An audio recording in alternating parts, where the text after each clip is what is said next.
कि आज जो प्रेस कॉन्फ्रेंस का जो प्रोग्राम किया गया है उसका मेन मुद्दा ये है, हमारी 5 पार्टियों का गठबंधन हुआ है।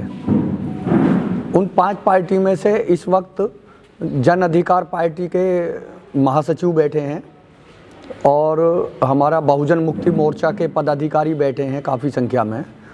तो इन सब लोगों ने आज समर्थन किया है AIM के प्रत्याशी के लिए, तो इसके उपलक्ष्य में ये प्रेस कॉन्फ्रेंस है। टोटल कितनी पार्टियां इस तीसरे मोर्चे में आ रही हैं? 5 पार्टियां इस वक्त हैं तीसरे मोर्चे में। नाम बता सकते हैं?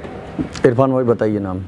5 पार्टी में जन अधिकार पार्टी का राष्ट्रीय महासचिव हूँ जी। मेरा नाम इरफान रिसाद है जी। और मैं भी धौलाना विधानसभा से ही आता हूँ जी। चेयरमैन साहब मेरे साथी हैं हाजी आरिफ अली जी। हमारी जो 5 पार्टी हैं, सबसे पहले नंबर जन अधिकार पार्टी के राष्ट्रीय अध्यक्ष हैं परम आदरणीय माननीय बाबू सिंह कुशवाहा जी। जी।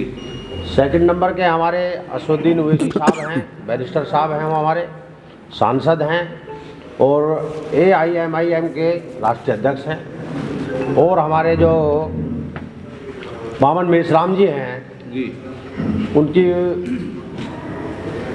जो पार्टी का नाम है बहुजन मुक्ति मोर्चा वाम से। और हमारे रामकरण कश्यप जी हैं जी। 5वें हमारे अखिलेश चौहान जी हैं। तो हमारी पार्टी के 5 जो दल बने हैं, 5 के 5 दलों ने ये दिखा रहा है उत्तर प्रदेश की राजनीति में जो चहल पहल हुई है और जो लोग परेशान हुए हैं, जो कह रहे हैं हम बड़ी बड़ी पार्टियों के नेता हैं, बड़ी बड़ी पार्टियों के राष्ट्रीय अध्यक्ष हैं, उन्होंने ये दिखाया है कि पिछड़ा दलित और अल्पसंख्यक मुसलमान जो भाईचारा है, ये भाईचारे को कायम करने के लिए इस उत्तर प्रदेश में नहीं, इस हिंदुस्तान में कायम करने के लिए, इस भारत में कायम करने के लिए ये भागीदारी परिवर्तन मोर्चा बना है। और ये आपको पता लगेगा 10 तारीख आने वाली मार्च में कि ये सरकार हमारे जो भागीदारी परिवर्तन मोर्चा के बिना नहीं बन पाए। पार्टी तो बहुत सारी थी, लेकिन उनसे समर्थन क्यों नहीं किया? नहीं, हमारी बातें जो पार्टियों से हो रही हैं, जो छोटे दल हैं जिनकी विचारधारा हमारे जैसी है, हमारे से मिलती जुलती विचारधारा है, उनके साथ हमारा गठबंधन होगा, समर्थन होगा। ये मोर्चा कितनी सीटों पर अभी चुनाव लड़ रहा है? ये मोर्चा 403 की 403 विधानसभाओं पर चुनाव लड़ेगा उत्तर प्रदेश में जी, और अपना कामयाबी की तरफ चलेगा। आपको और लगता है कि और पार्टी भी आपके साथ आ सकती है क्या? हमारे साथ जो हमारे साथ हमारे जैसे विचार के लोग, हमने कहा कि जो हमारी पार्टी का जो नारा है ना कि जिसकी जितनी संख्या भारी उसकी उतनी हिस्सेदारी, शोषित रहित समाज की रक्षा करेंगे। हमारा मतलब ये है कि जिसका जो समाज है, हम किसी जात बिरादरी पे बात नहीं करते, जो जिसका हिस्सा है वो उसको मिलना चाहिए। आप तो सबकी बराबरी की बात कर रहे हैं, आपने हिस्सेदारी की बात कर रहे हैं, लेकिन भारतीय जनता पार्टी तो कहती है सबका साथ सबका विकास। भारतीय जनता पार्टी सबका साथ सबके विकास की बात कर रही है, तो वो आप जानते हैं, आप लोग भी जानते हैं, हम लोग भी जानते हैं। ये हमारी जितनी लोग यहाँ कार्यकर्ता बैठे हैं, हमारे मीडिया के लोग बैठे हैं, हमारे वोटर बैठे हैं, ये सब लोग जानते हैं कि जो उन्होंने भागीदारी का नारा दिया था, सबका साथ सबका विकास का दिया था, 15 लाख का वादा किया था, 2 करोड़ नौकरी का वादा किया था और ये कहा था कि सबको साथ लेकर चलेंगे। कोई एक भी आदमी साथ लेकर उनके गया हो तो बताइए, आप किसको हिस्सा दिया हो तो बताइए। आप लोग, आप तो वहाँ भी जाते हैं, हमारे पास भी आते हैं, हमारी बात भी उनके वहाँ तक पहुँचाइए। तो किन मुद्दों पर आप चुनाव लड़ रहे हैं? हम मुद्दों पर लड़ रहे हैं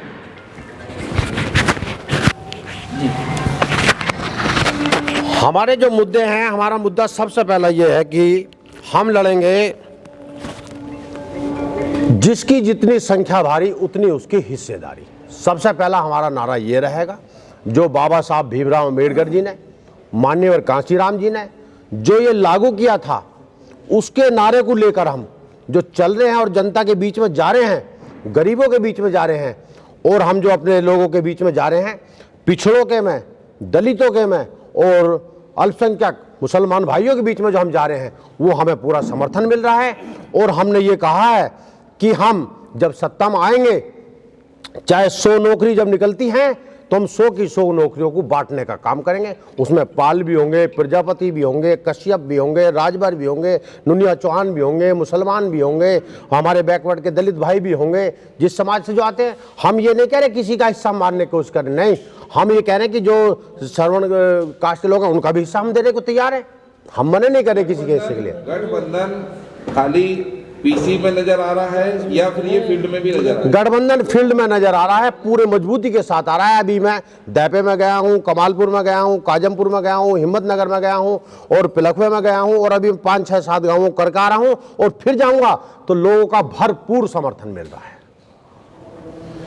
तो अब ये बताइए कि इस गठबंधन में यहाँ एमआईएम के अलावा दूसरे प्रदेश में किन किन पार्टियों से गठबंधन हो रहा है?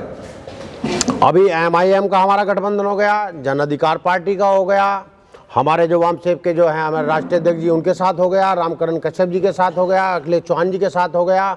अभी हमारे टच में 2-3 पार्टियां और भी हैं, अभी हम उनका नाम क्या बताएं, जब हमारे साथ क्लियर हो जाएंगी तो उनका नाम भी आपके सामने आ जाएगा। को साथ में लाने की बात हो रही थी। असपा का एएसपी का भी हमारे पास अभी भी फोन आया है, एएसपी वालों का भी आया है, जो हमारे चौधरी चरण सिंह के टाइम की लोकदल वाली पार्टी है जिसके सुनील सिंह जी हैं राष्ट्रीय अध्यक्ष जी, उनका भी फोन आया है। तो हमारी बातें सबसे हो रही हैं, जैसे उनकी विचारधारा हमसे मिलेगी उसी विचारधारा पे हम भी चलेंगे और वो भी चलेंगे। में जो पार्टियां हैं उन पार्टियों की एक बड़ी जुगत, बहुजन समाज पार्टी मायावती की, अखिलेश भैया की मुस्लिमों की पार्टी, और उसके अलावा आप चले जाइए कांग्रेस की ब्राह्मणों की पार्टी, और जैसा कि बताया जाता है कि बीजेपी तो 80 और 20 का नारा पहले से ही ले रही है। तो ऐसे में अपने आप को आप कहाँ देखते हैं? हम अपने आप को ये देखते हैं कि आपने ये कहा बहुजन समाज पार्टी, बहुजन समाज पार्टी के ही लोग सब यहाँ बैठे हैं। मान्यवर कांशीराम जी की बात को यहाँ मानने वाले सब बैठे हैं, बाबा साहब भीमराव अम्बेडकर की बात को मानने वाले यहाँ सब यहाँ बैठे हैं। बहुजन समाज पार्टी के जो नेता हैं वो अपने रास्ते से भटक गए हैं, वो अपने नारे से भटक गए हैं। नारा उन्हीं का था बहुजन के लोगों का ये कि जिसकी जितनी संख्या भारी उतनी उनकी हिस्सेदारी, लेकिन वो नारे से भटक गए। उनका नारा बदल गया कि जिसकी जितनी थैली भारी उसकी उतनी हिस्सेदारी। बहुजन समाज पार्टी की ये बात हो गई। आज आप जो बात बता रहे हैं मुसलमानों की पार्टी कैसे हो जाएगी, समाजवादी पार्टी अखिलेश यादव जी की पार्टी मुसलमानों की पार्टी कैसे हो जाएगी? लेकर सहारनपुर से लेकर अलीगढ़ तक, अलीगढ़ से लेकर बरेली तक सबके टिकट काट दिए गए। और लेकिन हम उस बात को तब भी नहीं कहेंगे, वो नारा दें। हमने कहा था, बैरिस्टर साहब ने कहा, हमारे जो राष्ट्रीय अध्यक्ष जी हैं बाबू सिंह कुशवाहा जी ने कहा, बामन मेश्राम जी ने कहा, अरे ये नारा दो, जिसकी जितनी संख्या भारी उतनी उसकी हिस्सेदारी। हम किसी भी शर्त के समर्थन देंगे, लेकिन वो देने को तैयार नहीं है। विरोधी पार्टियां ये कह रही हैं कि जब हमने इन लोगों को नकार दिया तब ये आपस में गठबंधन कर रहे हैं। उन्होंने, हमें किसी ने नहीं नकारा, हमने उन्हें नकारा है। वोट हमारे पास है, वोट हमारा है, लेके प्रधान से लेकर प्रधानमंत्री तक वोट का अधिकार हमारे पास है या उन लोगों के पास है? वो नकारेंगे, हम नकारेंगे। ये जितनी संख्या बैठी है ये नकारेंगे, वो नारा नकारेगा जिसकी जितनी संख्या भारी उतनी उसकी हिस्सेदारी। अब तक तो अधिकार की बात हो गई, लेकिन अब ये बताइए कि क्या उद्देश्य लेकर के आप मैदान में उतर रहे हैं? उद्देश्य लेकर हम ये मैदान में उतरे हैं कि हमारा ये जो नारा था ये भी आपने सुन लिया, और हमारा ये हो गया कि जितनी हमारी जब PWD के थे हमें सरकार सत्ता में आएगी, हमारा कहना ये है सभी पार्टियों से जो अपने अपने लोगों को आगे बढ़ाने का काम करते हैं, हमने कहा PWD के ठेके जो निकलेंगे उन ठेकों को भी हमें दोगे या अपने लोगों को दोगे?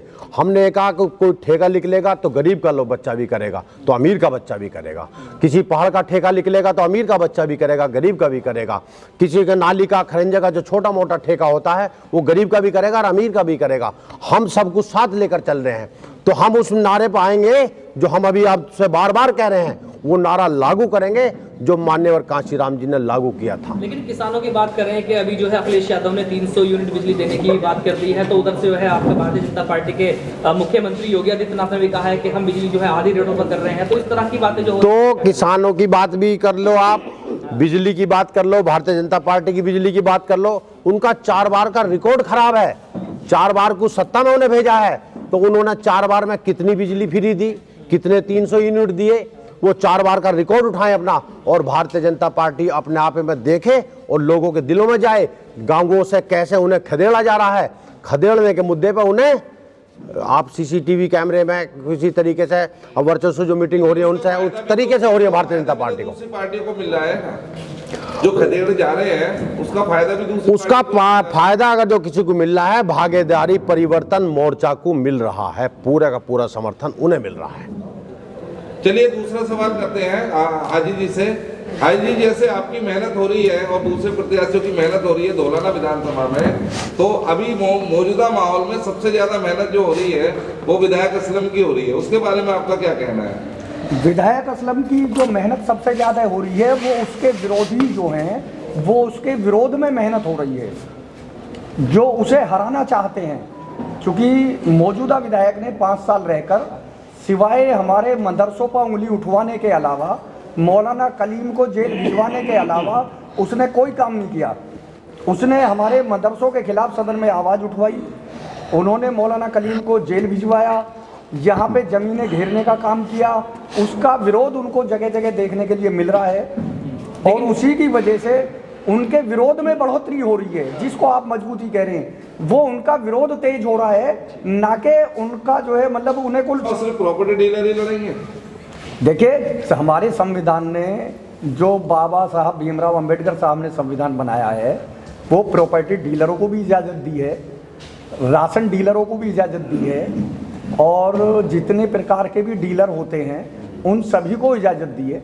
गरीब से गरीब आदमी भी लड़ सकता है, अमीर से अमीर भी लड़ सकता है, किसी भी जाति का किसी भी धर्म का हर आदमी इलेक्शन लड़ सकता है। क्योंकि आप एक प्रत्याशी हैं क्षेत्र में, अभी आपके ही क्षेत्र में किसी एक प्रत्याशी के साथ में एक घटना हो जाती है कि उसका जो है अपमान कर दिया जाता है, तो ये कहाँ तक सही है क्षेत्र में? ये सवाल आपसे, क्योंकि आप एक प्रतिनिधि हैं। देखिए, ये घटनाएं मेरे हिसाब से तो गलत हैं। देखिए, चुनाव है, 10-20 दिन का चुनाव है, पब्लिक को भी यहीं रहना है, नेता को भी यहीं रहना है और सब लोगों को यहीं पे रहना है। अगर किसी का कोई लेन देन है या कोई जाति दुश्मनी है तो इस तरह की हरकत उन लोगों को किसी भी कैंडिडेट के साथ नहीं करनी चाहिए। लोग जो कुछ कैंडिडेट हैं यहाँ पे वो एक दूसरे को बदले की भावना से ये हरकतें कर रहे हैं। मेरे हिसाब से ये हरकतें नहीं होनी चाहिए, ये सब चीज़ें गलत हैं क्योंकि सभी को समाज में रहना है, आदमी की अपनी मर्जी है। हमारे संविधान ने हमें इजाज़त दी है कि हम हाथी वाले को लड़ाएं, हम साइकिल वाले को लड़ाएं, हम जो है हाथ वाले को लड़ाएं, हम फूल वाले को लड़ाएं। ये संविधान ने इजाज़त दी है, इसका दुरुपयोग ना किया जाए। मेरे हिसाब से तो ये गलत है। मैं आपसे ये जानना चाहूँगा, सभी पार्टियाँ अपने अपने मुद्दों को लेकर जनता के बीच में जाती हैं, कोई भी पार्टी मीडिया के स्तंभ को लेकर क्यों नहीं जाती है? देखिए, आजकल बुरा मत मानना, सभी मीडिया भाइयों से मैं कहूँगा, हमारे देश को बर्बाद करने में मोदी जी का तो जितना हाथ है वो है ही है, लेकिन कुछ मीडिया जो मोदी जी के बिल्कुल बंधुआ मजदूर हो गए हैं उन लोगों का भी इस देश को बर्बाद करने में सबसे ज़्यादा हाथ है। क्योंकि अगर आप सच्चाई दिखाओगे, जिस तरीके से हमारे बहुत सारे मीडिया भाई दिखाते हैं, बिल्कुल सच्चाई दिखाते हैं, इसी तरह से अगर वो बिके हुए चैनल जो हैं वो भी सच्चाई दिखाने लगे। आपने देखा लॉकडाउन में इस देश की कितनी बुरी हालत हुई। कौन सी मीडिया सच्चाई दिखाती है, ये जानना चाहूँगा। अब नाम मत खुलवाओ मेरे से, बहुत सारे जो है मतलब चैनल ऐसे हैं जो मोदी जी ने बेच रखे हैं, खरीद रखे हैं, ठीक है। वो लोग जो है बिल्कुल कहीं कोई सच्चाई नहीं दिखा रहे और सोशल मीडिया जो है वो सच्चाई दिखाती है। और मोदी जी ने जो हमारे देश की आर्थिक व्यवस्था है उसको बहुत नीचे पहुंचा दिया, कोई चैनल उसको नहीं दिखाता।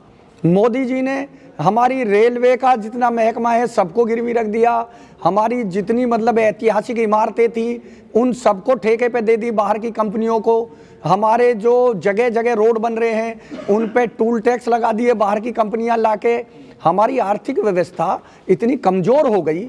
अगर आप लोग इस चीज़ को दिखाने लगें, इन सबको दुबकाने के लिए मोदी जी और योगी जी हिंदू मुस्लिम का सहारा लेते हैं।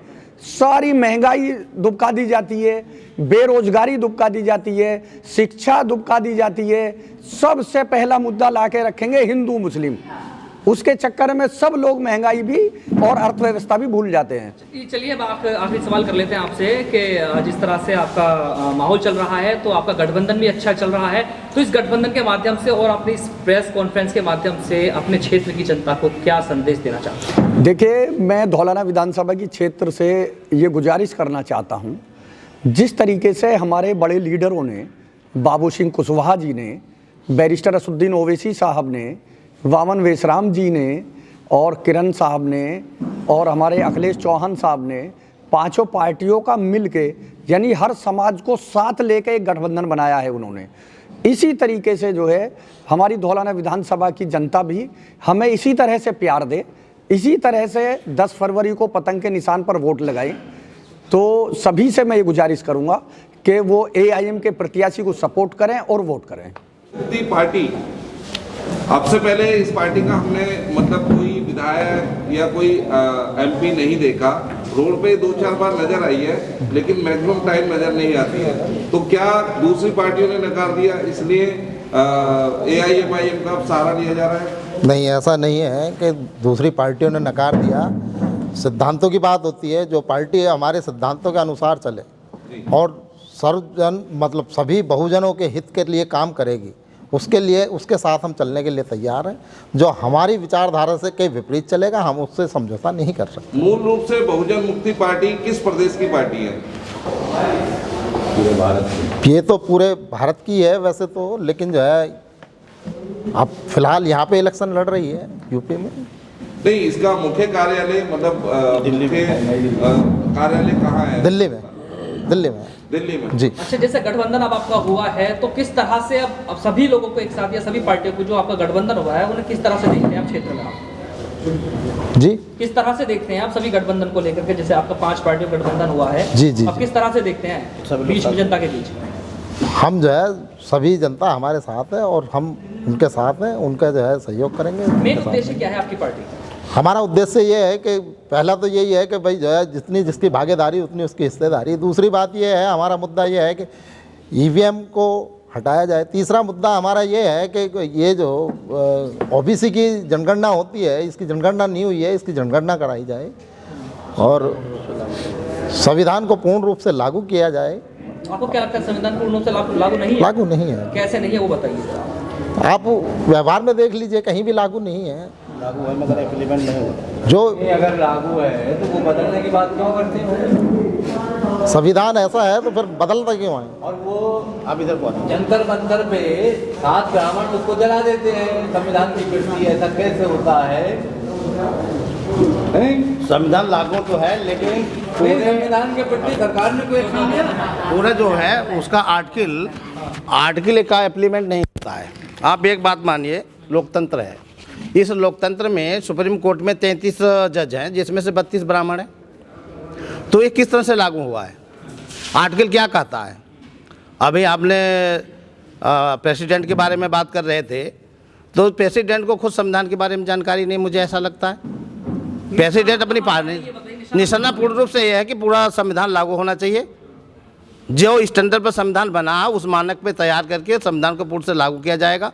अगर ये संविधान पूर्ण रूप से लागू होता तो हमारे देश में गरीबी नहीं रहती और गरीब नहीं रहता। निशाना कहाँ पर है आपके संगठन का? सीधा वो बताइए। मैंने कहा ना कि पूर्ण रूप से संविधान लागू करने का निशाना हमारा है, गरीबों को रोजगार देने का निशाना है। किस संगठन पर है वो बताइए डायरेक्टली।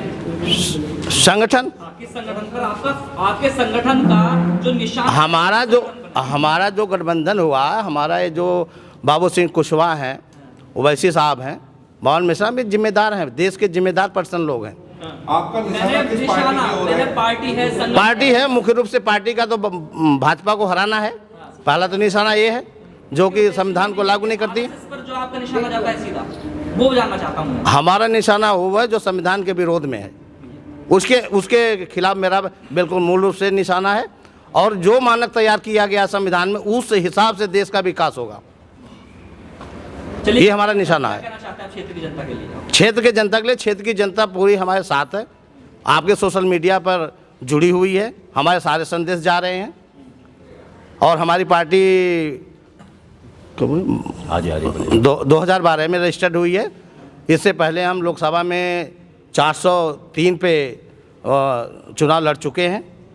अभी मैंने बंगाल में, हमारे में बिहार में भी इलेक्शन हुए हैं, वहाँ भी हमारी पार्टी उठी थी। और यहाँ पर भी जो हमारा गठबंधन है, मजबूत गठबंधन है। सभी लोग जिम्मेदार लोग हैं, जनता के प्रति समर्पित हैं, जनता की चिंता है उनको। केवल ये जो संगठन है आपका, जो गठबंधन हुआ है, केवल चुनाव तक के लिए सीमित है या आगे भी साथ चलेगा? ऐसा तो आपका मानना है, चुनाव का समय आप इसलिए बोल रहे हैं। हम तो बराबर समय के लिए लोकसभा के इलेक्शन तक हमें सेंटर में सरकार बनानी है अच्छा, उन लोगों के लिए क्या संदेश है जो बीजेपी के लोग या अन्य लोग जो हैं जो AIMIM को या ओवैसी को बीजेपी की बी टीम कहते हैं, उनके लिए क्या संदेश है आपको, आपकी पार्टी का? बीजेपी की बी टीम जो बीजेपी का साथ देती है उसको भी नकारना है, जो RSS का साथ देती है, जो संविधान के खिलाफ साथ देती है, उन लोगों को नकारना है। हमें ऐसे कानून बनाने हैं कि जिससे ज़्यादा से ज़्यादा जो मुसलमान भाई है, SC भाई हैं जो जेल में जाते हैं, उनके लिए जवाबदेही का कानून बनाना है और उस कानून का इम्प्लीमेंट करना है। कानून तो बन जाता मगर इम्प्लीमेंट नहीं होता है। आप लोग तो पत्रकार हो, 1993 में ह्यूमन राइट बना है।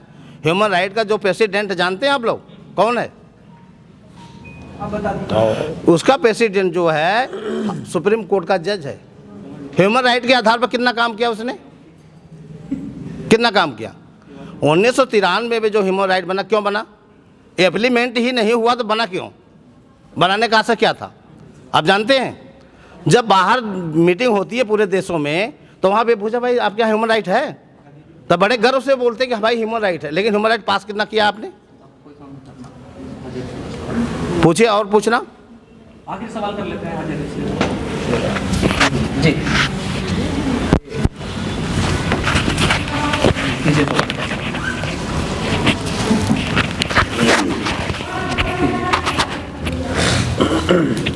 क्षेत्र में आपका समीकरण क्या बन गया है? समीकरण हमारा बहुत अच्छा है, सारा समीकरण आपके सामने बैठा हुआ है। जब 5-5 पार्टियां मिलके लड़ेंगी तो फिर कौन सी बिरादर का वोट ऐसा है जो हमें नहीं मिलेगा? हर बिरादर का वोट हमें मिलेगा। थोड़ा एक कड़वा सवाल भी झेलेंगे? हाँ बिल्कुल झेलेंगे। जो अभी तक जो भी उत्तर प्रदेश में घटा है पिछले 5 साल में, 10 साल में, इतने साल से ओवैसी साहब एक्टिव हैं। वो यहाँ आते हैं सिर्फ चुनाव के मौके पे और वो टारगेट करते हैं सीधे प्राइम मिनिस्टर, जबकि मामला उत्तर प्रदेश का है तो राज्य से सवाल करना चाहिए। और जितनी भी कोई घटनाएं, कभी भी कोई रेल रोको, रास्ता रोको, कोई बड़ा एजिटेशन, युवा इतने बेरोजगार हैं, युवा पीट रहे हैं, किसी भी बड़े मुद्दे पर आपके AIMIM का कहीं किसी भी तरह का कोई रिकॉर्ड नहीं है। आपके सामने जब ये जनता सवाल करती है, आप उसका क्या जवाब देते हैं? देखिए, पहली बात तो आपकी ये बात गलत है कि चुनाव के अलावा बैरिस्टर साहब ना आते हैं ना बोलते हैं। मुजफ्फरनगर का दंगा जब समाजवादी पार्टी के टाइम में हुआ, उस वक्त बैरिस्टर असदुद्दीन ओवैसी साहब ही उनकी आवाज़ उठाने वाले थे। CA NRC का जब मुद्दा हुआ, उसकी आवाज़ उठाने वाले, चूँकि हमारे समाज को तो ये जानकारी ही नहीं हो पाती कि कब ये कानून बन गया। पार्लियामेंट में सिर्फ single only 1 MP barrister Asaduddin Owaisi साहब थे जिन्होंने ये आवाज़ उठाई। तो ये गलत बात है। जो मुखालिफ लोग कहते हैं कि बैरिस्टर साहब इलेक्शन के टाइम में आते हैं, ये सरासर गलत है। समाजवादी पार्टी की सरकार में हमारे पिलखवा के पास हमारी धौलाना विधानसभा में एक गांव है बझेड़ा, उस बझेड़े में 2 मुस्लिम युवकों के साथ मॉब लिंचिंग हुई, जिसमें एक को मार दिया गया और एक आज भी जिंदा है। उस वक्त भी बैरिस्टर असदुद्दीन ओवैसी साहब ने अपने प्रदेश अध्यक्ष जी को रातों रात भेजे। वो रात में आजमगढ़ से पूरी रात गाड़ी चलाकर सुबह में यहाँ पहुँचे। हम लोग उनके घर गए और उनके घर पे जो भी हमसे बना, जो बैरिस्टर साहब ने भेजा, उसकी हमने मदद की। जो बीमार था, जो उसको इलाज चल रहा था हापुड़ हॉस्पिटल में, हम लोग वहाँ गए, उसके इलाज के लिए मदद की। बैरिस्टर साहब के अलावा किसी भी लीडर के मुंह में जबान नहीं है कि वो किसी दलित के लिए या किसी मुसलमान के लिए कभी कोई मॉब लिंचिंग हो जाए, उनके साथ कोई गलत काम हो जाए तो उनके मुंह में जबान नहीं रहती कि वो लोग जबान से उनके घर वालों को कोई मतलब जो है संतुष्टि भी दे सकें, कोई सहानुभूति भी व्यक्त कर सकते हैं।